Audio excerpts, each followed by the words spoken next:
Hello and welcome to Lunch with Lee. I'm your host Shane Lee, coming to you from Hive Sound Studios here at McMahon's Point on the beautiful Sydney Harbour. Today on the show, Matt Nable, a former rugby league player, playing 28 first grade games for Manly, South Sydney, Carlisle and the London Broncos, before turning his creative side to acting, writing and sports commentating. Look, he wrote and played a lead in the critically acclaimed The Final Winter, which we'll talk about later, and following his success, he headed to the US to play a lead role in the pilot SIS. He has starred in the films The Killer Elite, 33 Postcards, K11, Turning Point, and the Underbelly series, just to name a few, and acted alongside Robert De Niro, Jason Statham, Kate Blanchett.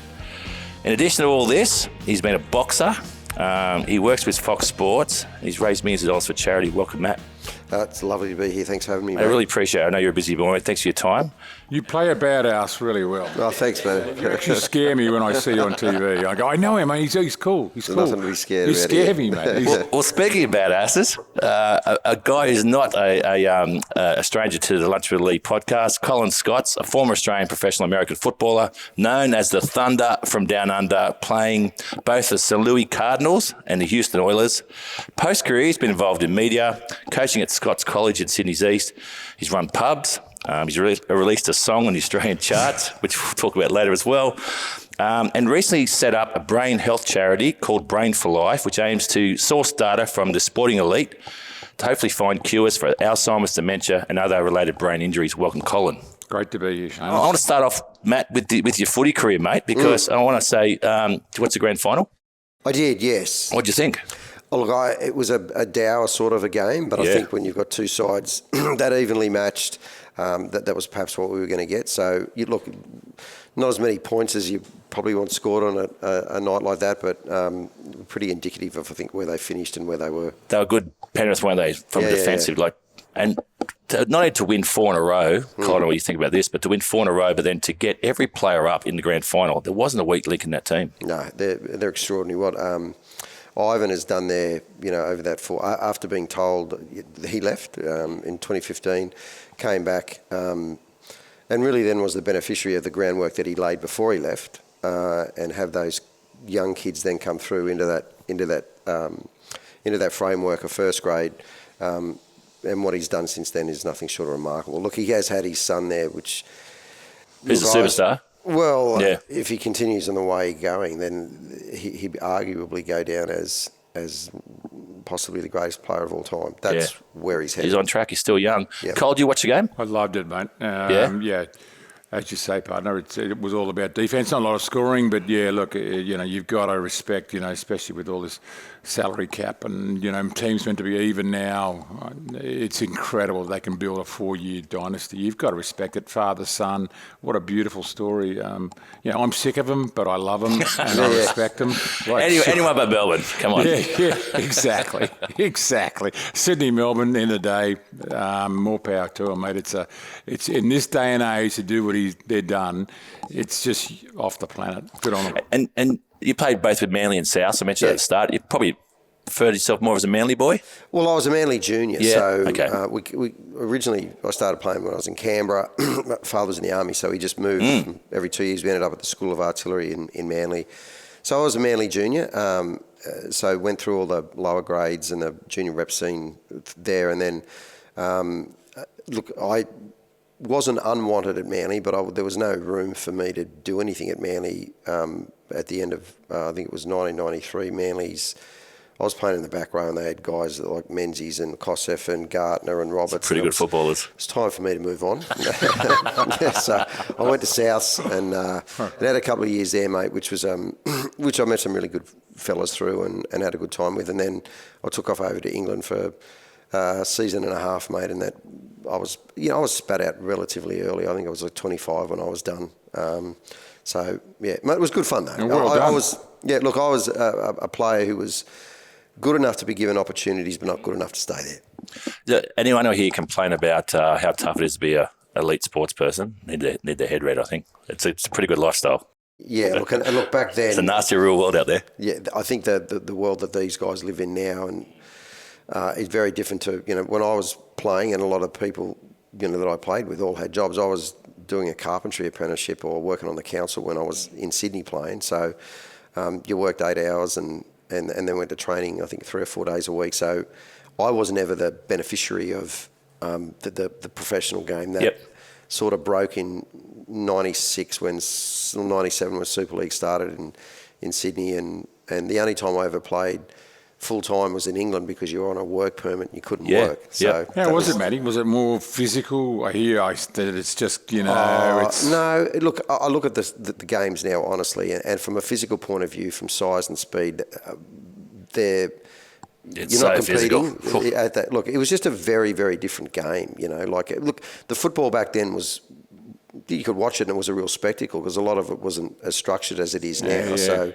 you got some moments in play that were truly breathtaking to watch, and you had some players that played off the cuff, and I think there's a lot more structure to it today. They're just different eras. There was a lot more that, look, put it this way, like there'd be a punch up in a game and there wouldn't be any repercussion. You're lucky to get someone's sin bin. Yeah, wow. So no, and that was just the way it was. How good. It was just a very different era. But then you look at the era just before mine, and you're talking in the 70s and 80s, and people talk about the gladiatorial type of aspect to that and how tough that was. And then, you move into the 90s where I played and you go, well, that was really way worse back then. It's just been a progression to where we are now. But the guys who are playing now, because of the size and speed, their susceptibility to being injured, I think, is probably way more prevalent than it was when Something's got to give. Two guys running that fast, that strong, that physical, forces come together. The collisions and the amount of concussions that are like bad ones. I mean, the concussions these days compared to the concussions I saw, mate, they're way more prevalent and they're way worse. Well, I want to ask you both about that down the track because that sort of ties in nicely with the charity you're setting up too. But you mentioned your old man before, being in the army, and he did some work too as a PT with Manly, and apparently people were scared. Oh, look, he was a disciplinarian, wasn't he? He was. I mean, he got out of the army as the Y1, which is like the sergeant major there, and of the Australian Army, he was in charge of the PT wing.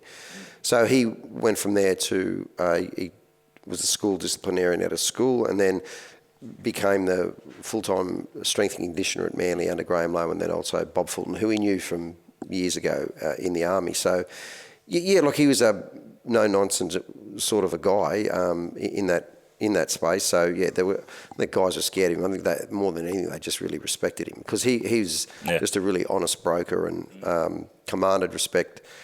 He didn't say a lot, and he still doesn't say a lot, but when he speaks or when he spoke, then people tended to listen.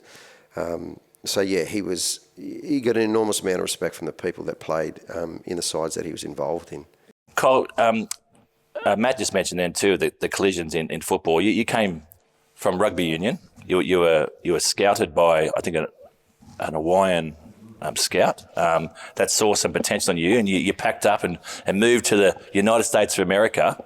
And sitting behind me here is someone did the Archibald of you. It's you actually holding your brain. And last time you were on lunch with Lee, you mentioned that you were going to donate your brain to charity after you no longer need it. I want to ask you about how you are now physically, because the average life expectancy of an NFL player is only around 55 years. And people think because they've got a helmet on, you don't get injured, but that's a weapon, isn't it? No, 100% it's a weapon, mate. And it took me a long time when you look at the helmet, it actually says warning, can cause death, and can, We never read the back label, funny enough. And my funny story with the painting, I am donating my brain, and they'll probably send it back. It'll answer a lot of questions, mate. But funny enough, quick story. I work at Scotts College a couple of days a week to raise money, mentor kids, and I was taking our year twos, just 6-year-olds around the school, and I actually had it up in the principal's office, the painting, and one of the year two kids put his hand up with sincere, honesty, and Mr. Scotts, please. And he's looking at the painting. He goes, "Do you still have your brain in your head?" I said, "My wife doesn't think..." You got large testicles. I said, "My wife doesn't think so, but we'll..." Pretty sure it's there. Sorry, Shani, the question was... No, so how are you now? Because I know that you've been... you noticed some loss of memory post-sport. So what have you done? You're physically a lot better. You look after your own diet, but what are you doing to maintain that you can have these fantastic memories of say the Dallas cheerleaders that can stay with you forever. They are. It was. What's an Australian meant to do? Mate, just been straight out. I took the concussions, I took the knocks. As in our day, Matt, when we got a concussion, it was smelling salt, Shane. Same with cricket, probably, mate. Get up, don't be soft. In that era, no regrets, right, mate? It was just the era that we lived. It was brutal, and the consequences were obviously we're paying for it right now. But I was very, when I hit 50, suddenly my mental, and I'm the most positive bloke. I was nicknamed Mr. Antidepressant. That was my whole nickname, and I was proud of that. And then suddenly everything, when I sort of hit 50, I don't know, mate. I just went south. Started the suicide route, depression, just everything changed. Argumentative, mate.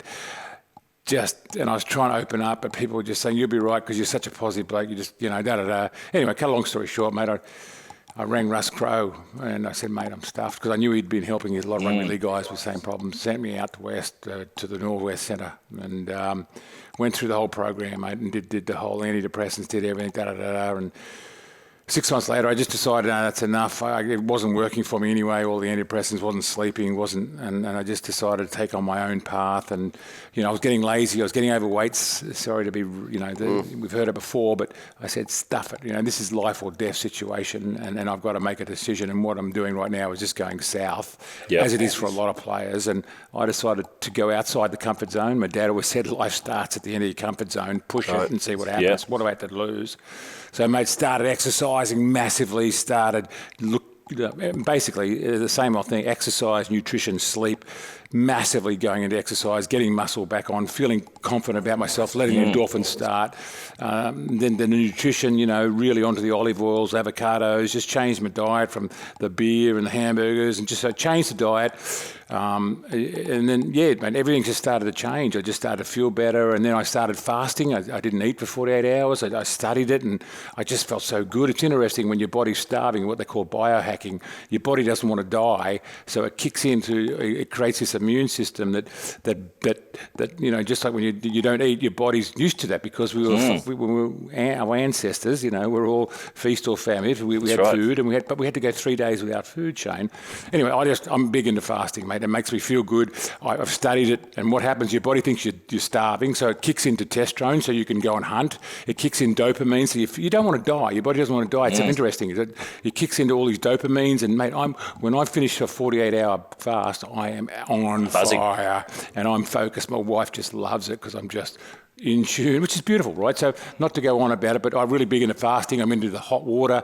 You go into the hot sauna, you go into the cold baths, and you exercise intense. So I'm into this biohacking stuff, and it's really helped me. So just quickly, Shani, from being 50 to now where I am now, my cognitive abilities have improved over 10%. I've never felt better. I'm sharp. I'm speaking well. Everything's changed. So, mate, when everyone says you're going south and there's no cure and you only find out when you're dead, I say bullshit, mate. I am living proof right in front of you, Shane, that I've made the commitment and made some changes through diet change, and the rest. But, mate, it's not a cure, but it's delayed the consequences, mate.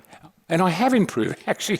My cognitive has got better. The doctor said, whatever you're doing, Cole, you should write a book on it. But I'm just confident because people need to hear hope, because when you hear CTE and we're all living around dementia, we're all living around brain disease. Everyone is talking about the brain all of a sudden, not the heart anymore, not the rest of the body. If you haven't got your brain and your mind, Shane, you've got nothing, mate, right? So I've appreciated it, I've worked on it, and I sitting here right now saying I've never felt better in my life, and I'm 61. You look good, mate. And Matt, 2015, mate, you experienced some real highs and some real lows. Yeah, look, what was the sort of the origin of that, do you think? I think I probably, I suffer from, melancholic depression, which is in my DNA, I guess, as from, even from a teenage sort of boy, I sort of suffered with really low times and dark periods. And I think, as I got older, moving out of your 30s into your 40s, when most things you've experienced and sort of define of fun have happened, and so your life takes on a different sort of path. And I just fell into some really, really dark periods and got diagnosed with bipolar 2, which was a real explanation to what I was experiencing. So how did you feel about that? Was that a relief, or was it an explanation? Just an explanation. Or did you feel guilty, or did you feel... No, look, bipolar left unchecked, it can be really damaging because, when you're operating in mania, there's often a real destructive wake in its path, and I saw that firsthand because that's what I was doing, and I think, the explanation, being diagnosed with that was an explanation, and also you become very, very aware of it, and then there's a course to combat it, and if you don't get help with it, then it can be... Sorry, man, when you say destructive, just full-on aggression? Well, no, not for me. The agitated and lack of concentration to a point at different stages, but mania, just feeling very elevated, and then hearing what comes out of your mouth when you're going through a hypomanic experience. It's not real good indication of who you are. You're just so elevated, and my behaviour in that would be exacerbated with alcohol or trying to lift people up to see what I was seeing. So it takes in a real inauthentic type of persona that is not you. So and what that does is the residual effect of that. Friends no, not so much because they're enjoying it, for a lot of it, but the residual effect is real shame and a feeling of letting yourself down, and also this horrible feeling of being inauthentic, and it's not you. It's only, look, it's a double-edged sword for me, bipolar. I mean, I've taken risks and have done things in my life, career-wise, that if I hadn't had that disorder, I probably wouldn't have done. So, okay. Wow. Interesting. And that's not unlike for lots of people who have ADHD, got the energy to go. Yeah, people have had some level of excess with all sorts of mental disorders and so mental problems. So for me, it's been a double-edged sword. But at my age now, because of the damage that it has caused over a period of time, then...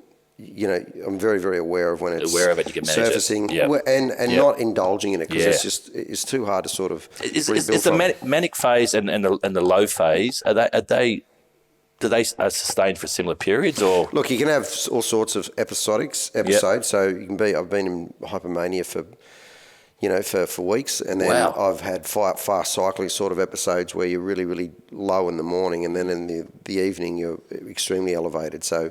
But there are things that sort of a precursor to it. Change in seasons like this, often through spring, is can be a difficult sort of transition for me. Wow. So, and I've spoken to Joey Johns about it. We've spoken at length about it at different stages. Look, it's very rare, very real. Unfortunately, it gets pegged with bad behaviour. There are. People who come out and behave badly and go on bipolar, and I'm able to identify when that's rubbish and when it's not. But when you've lived it and when you know it's real, then has that made you a better actor, you think? I don't know. I think that any mental issues that you've had or journey that you had that has sent you to either place will probably help if you can draw on it and put it in a reservoir and then draw upon it when you can. I don't know. I mean, I honestly believe with acting, with the arts, to be honest, whether you're a writer or a musician or a painter or an actor, there is a part of it that is just in you as being a storyteller or be able to create. Like I said, there are people who can hear music. They're just born that way. People who can pick up a pencil, start drawing. Yeah. So I think there are things with acting that are so intangible and that you can't train for. I think for a lot of it, you can just do it or you can't do it. I mean, you can certainly follow processes and get a lot better by learning and medication. Observing. Or not medication help with bipolar. Well, I have been on medication, and so I look. To be honest, I don't know whether it helps or not. To be honest, I've got no idea because look, I don't take any antidepressants anymore. I've been on a bunch of those things over the years, and they just didn't make me feel good in the end. So it's hard to know. Look, because I can still take medication and still, have a bipolar episode. So, and look, like I said, bipolar like the depression side of my life will always be there. I wake up flat most mornings. No, I go to the gym 5 or 6 days a week and sweat and train hard. So that organises and lets that part of my life inform the rest of it, which is that makes me feel medicine. good. It's medicine. Yeah, it is. Yeah. But the bipolar side of things, like I said, the older you get, the less likely or that you indulge in it. So you look at it and go, it's too much. But it's never going to go away. It's not going to. Those moments of real elevation will always surface. We're ringing when you're on the high, mate. You know? Oh no! Look, and that's the thing. You're checking your phone afterwards, going. But I'm keen to ask you, Matt, because and I said in this show before. Whenever I've met musicians over the years, I play in the band with my brother Brett, and we love our music, and our mum played the piano growing up. So we all want to be musicians, and all the musicians we met all want to be sportsmen. And I worked out, to be really good at sport, you have to be somewhat unemotional, right? You have to be able to do what you do day in, day out, no matter what the game situation is, no matter what's going on at home, no matter what the scoreboard or the selectors are saying. But to be really good in the arts, you've got to be totally emotional. And so you're sort of a funny mix of being able to do both. But were you always a writer as a kid? Has it always been in you? Yeah, writing was something that, look, I didn't have any ambition to be an actor. There's no vocation attached to any of that. Writing from a very early age, if I say early, maybe 12 or 13, it was a great, I just enjoyed it. And when you're young and you do something quite well, then you get pushed and encouraged that way. So I wanted to leave school and become a journalist. That was the only avenue back in the late 80s that you could move into writing. Gotcha. So that's what I wanted to be, was a writer. And mixed with that, I was 18 and playing rugby league and thinking, I'll play for Australia and that'll be a career. And, so that was, made apparent that wasn't going to happen pretty quickly. and that's fine. So I was writing quite prolifically when I was still playing football. So, it took a long time. I've got hundreds and hundreds of thousands of unpublishable words, so it took a long time to find a voice. I didn't get the first book that I'd written published until 2009, so that's a long journey, but it takes some life experience to sort of have something to say. So, writing was where I always wanted to head. Acting, being completely honest, was a happy accident, really. It's funny. I always have a junior reporter for Lunch with Lee, and this week it's a guy you know very well, Joshy Stewart. Josh, and I asked him, and he reckons that you guys years ago, when you were under 16s, you were playing against either the Bulldogs or Wests. Yeah. And you decided to put on fake tattoos from the Royal Easter Show. So maybe you have always been an acting mate. That's me and him. We knocked around together a lot, Josh. So and look, he went on to play a lot of first grade and played very, very hard. And he's involved in with our mate Anthony Coffey into this space, into CTE as well. So Josh is a real advocate for getting some awareness in that space as well. Colin, I'll ask you about, so you as I mentioned before, you were scouted by Hawaiian University. You go from playing rugby union, you grew up on the northern beaches, as you did, Matt, and then all of a sudden you head to the US to play a game you know nothing about. What was that? What was going through your head then?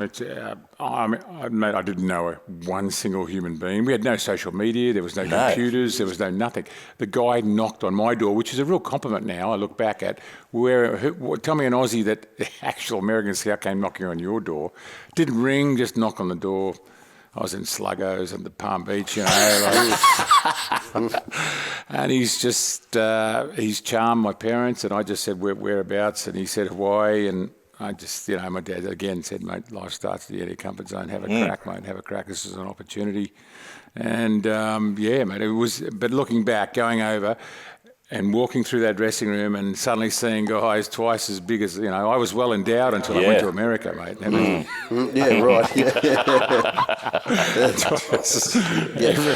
Where did this come from? Right?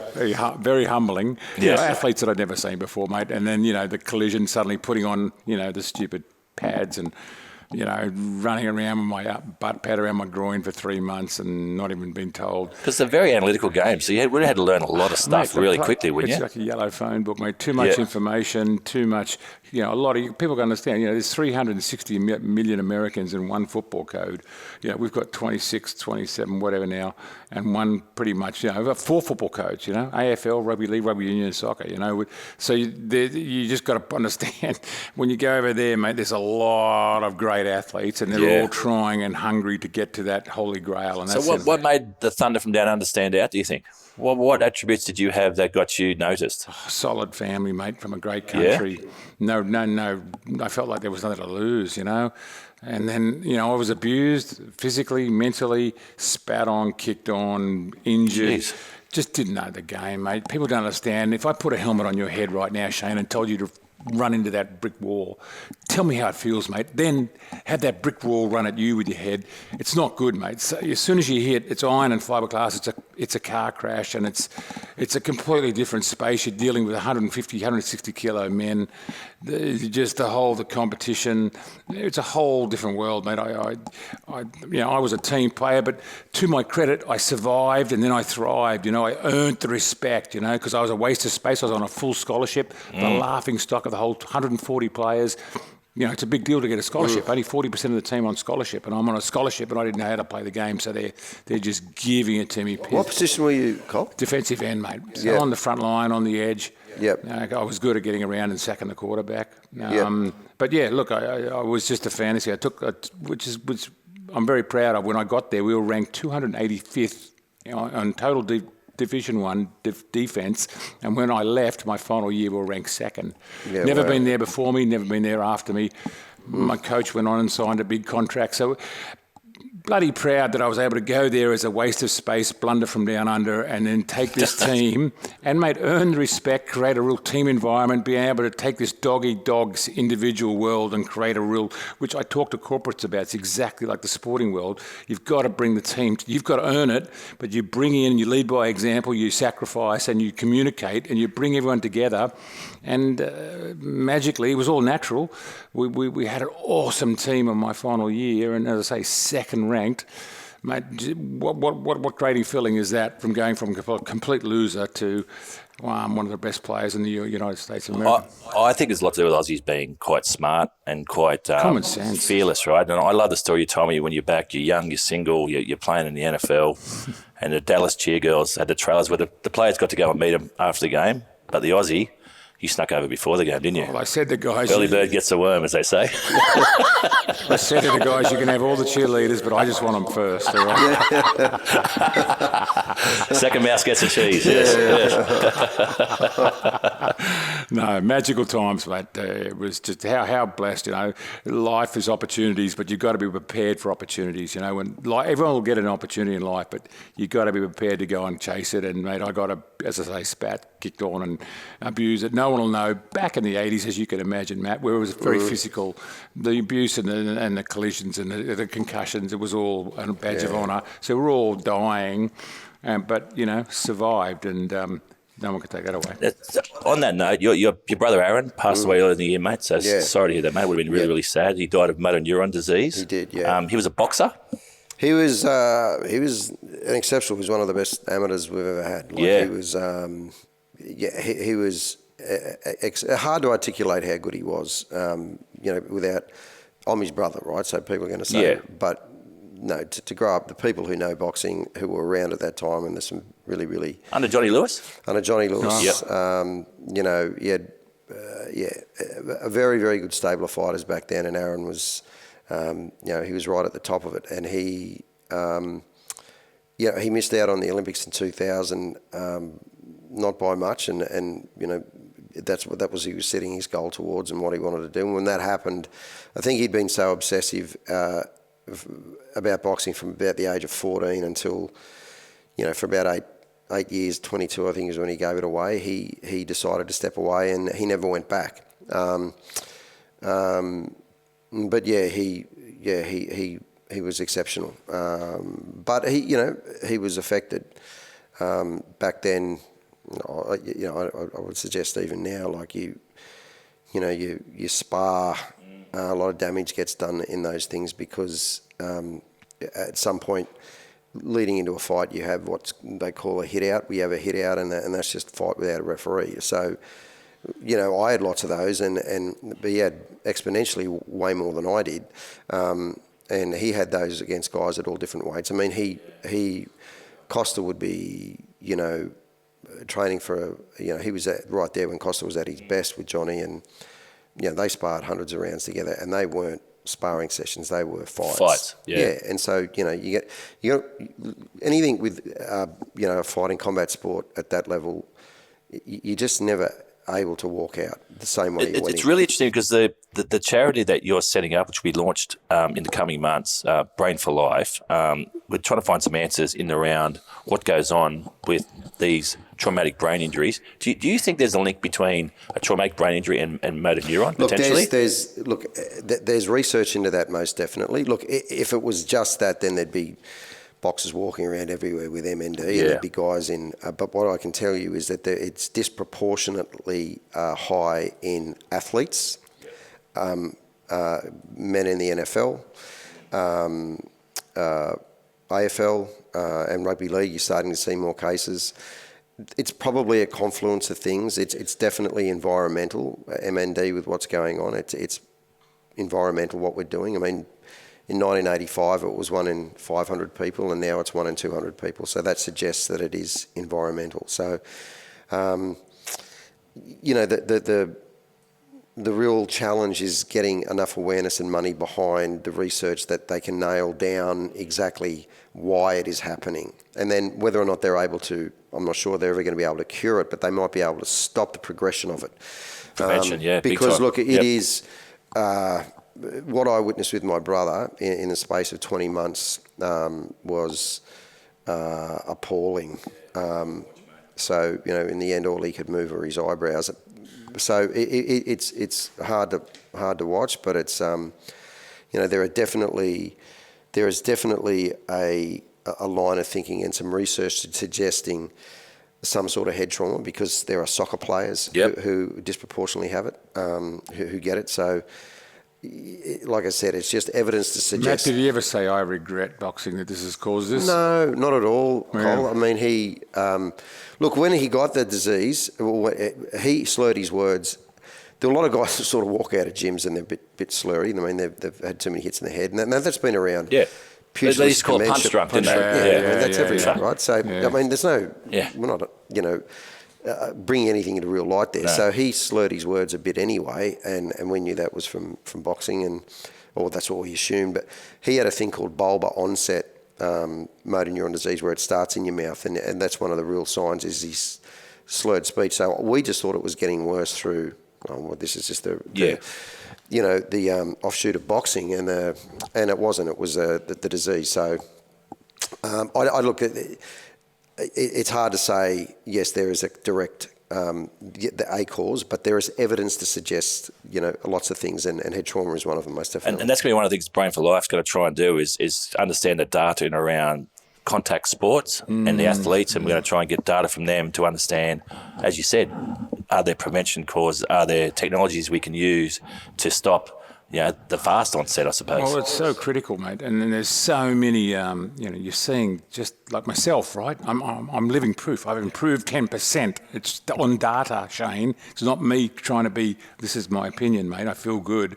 I've got data, right? So I want to take people like Maddie and yourself and people that are, that are around, and the CBD oils and all the options that are out there, because people sort of protecting, everyone's sort of protecting their own sort of, foxes protecting the hen house. But the reality, if we can open up and bring it all together, there are so many options. Maybe not a cure right now, Shane. Who knows? With AI right now and the way speed of the health is going and the cures, everything incurable will be curable very soon, Shane. Yep.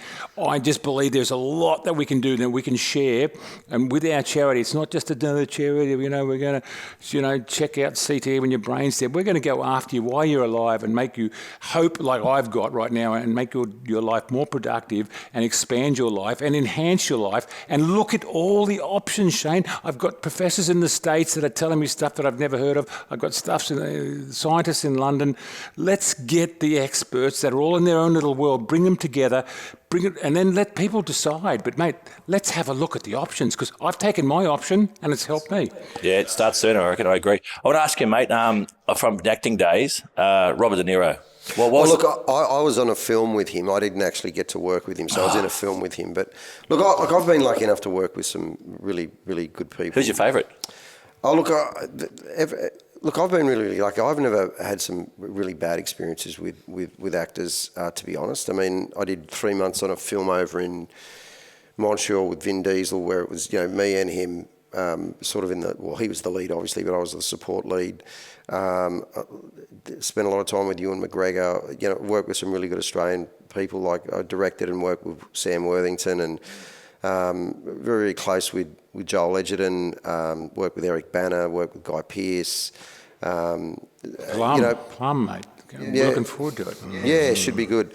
Really friendly with Russell. I did a film that Russell directed. So, look, the Australian film industry is really small. So, if you've been around long enough, you sort of bump into most people. So, I'll be honest, mate, I haven't had any really poor What's next for you? What are you working on at the moment? There's a film that I've written that I'll direct.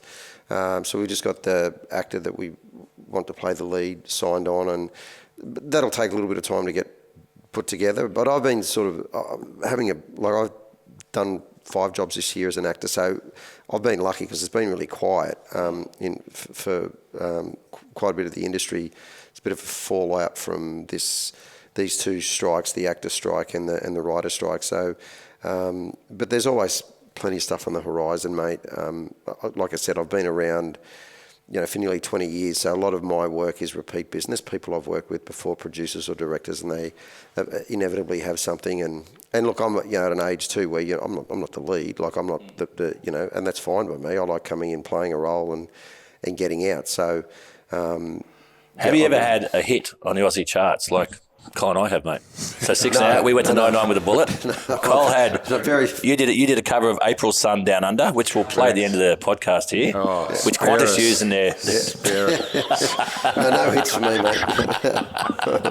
You can't do everything. I thought you'd done everything, mate. We didn't get that. So Cole, what's on the horizon for you, mate? At the moment, obviously the charity is a big focus for you. Yeah, very much, mate. My whole life has been, I was a federal ambassador for the government for 12 years. My passion has always been about health, and now more than ever is, coming from America where obesity and health was just it's nice to hear, if you will, even Trump saying, make America healthy again, because without health you can't be great. Make America great, but if you haven't got your health, and I think people, especially our baby boomers, are just going, mate, we are stuffed without our health. So I'm definitely passionate about it, mate. I've been helping my grade school, the Scotts College, and I'm involved with pubs and synthetic grass. But I'll tell you right now, mate, I really want to engage in this Brain for Life, and hopefully with your help, Shane, and a great team that we've got, that we can really make a difference here, mate. I've got, with our networks, and there's nothing more important right now, not only in the world of dementia, but, the interesting thing about CT, it's the only self-inflicted form of dementia. It's a choice. And that's what we need to inform with kids under 14. Do they actually know that choice, you could be, as my mate said, imagine watching your son being bashed in the head twice a day by somebody. Would you just stand back and watch that? Kids, there's a lot going on, and there's a lot of forward, like even with the Murdoch Children's Foundation, they're actually finding a protein now that can actually diagnose after you get a concussion that you got this protein that's very low that says that you're going to take a long time to recover. For parents, that's a big deal, mate. Yeah, that's right. Big deal, right? We're getting a marker now. We're getting, instead of someone's opinion, I'm sick of everyone's opinion, mate. We've got to have a marker. Well, mate, I'm very passionate about the topic as well. My mum's first cousin's Royce Simmons, who's experiencing it now. The great Royce Simmons, and my grandmother passed away of dementia. I remember when I was at the hospital and the doctor came in and said, "Do you know where you are, Iris?" She said, "Yes, I'm in hospital." "Do you know what hospital you're in?" She said, "Yes, Wollongong." And he said, "Do you know what state you're in?" She said, "Well, obviously not a fucking very good one," which was a great answer. But she's still got the Lee humour, mate. Well, I tell you what, my goal. Now we're back re-engaging with Lunch with Lee. I'm going to try and make lunch great again. There you go. That's There you go. I'll bring some caps out. But I really do appreciate both your time. You're both pleasure, mate. super Aussies. I love people that have gone out of their comfort zone, as you said, Cole, and not just stayed in one lane. I think that's really important. I think kids now, they reckon kids who are about to start the workforce now at 18 years of age will probably have 4 or 5 carees. Yeah. So you need more than one direction in life, and having the balls to do it. Was that wives or careers, mate? Well, you'll be very broke if you have 5 wives, I'll tell you that much. Yes, But, you haven't learnt much there. Yes. But look, I want to thank you both for coming on the show. And pleasure, just mate. finally, I always ask everyone the same question. I'll start with you, Matt. A young boy or girl wants to go into the arts. Mm-hmm. What advice would you give them? Well, firstly, I'd encourage them. I think the arts are vitally important in any, society, to be honest. Is to go in and accept that you'll hear no more than you'll hear yes. But the moments that you hear yes, just be ready, because they will happen. Awesome, mate. And Cole, a young boy or girl wants to go and play professional sport, maybe not in this country, but say go and play in football in England or gridiron in the States. What advice would you give? 100%, Shane. I'm getting calls from parents every week, mate, about my child, and it's all good, mate. And you've got to live with the facts and reality and understand the sacrifice. But, mate, life is short. Go and challenge yourself, because the only regret is not having a crack, right? Yeah. No, be secure enough and have the balls, if you will, to at least have a crack, mate. And that's what I think the generation has been a bit comfortable, reach out, have a crack. If there's an opportunity, like I did, I felt the only thing I was going to do was learn, mate, and I was going to learn a lot. I could always come home. Go, no regrets. Try the next thing. Eventually, you've got to keep trying and you've got to keep failing, and then eventually you find something, Shane. Like I was lucky enough to. Oh, you're pumping me up. Give me a helmet. I'll run to that wall there. It's time for lunch, boys. Thanks for coming on the show. Cheers, mate. Thanks, buddy. Thank you. That's it for Lunch with Lee this week. Thank you to our guests, Matt Nable and Colin Scotts. And thanks to our sponsors, Hive Sound Studios, for hosting us here today on the beautiful Sydney Harbour, VHS Media, the Brain for Life charity, and Richard Bowman & Co. Tailor and Clothiers. And thanks to Piatto Mediterranean Restaurant for lunch. What a fantastic bite to eat that was. Make sure you hit follow on Apple Podcasts or Spotify or wherever you get your podcasts from. And do us a favour, hit 5 stars. And if you're there and passionate, please leave a review. It's been a while since we've recorded, so we'd appreciate your support once again. Our official Lunch with Lee photography was done by Felicity Kelly. You can find her on Instagram at Felicity Kelly Portraits. And thanks again to our producer, Dan McHugh. And we'll be back next time with some more fantastic guests on another episode of Lunch with Lee. We'll see you then.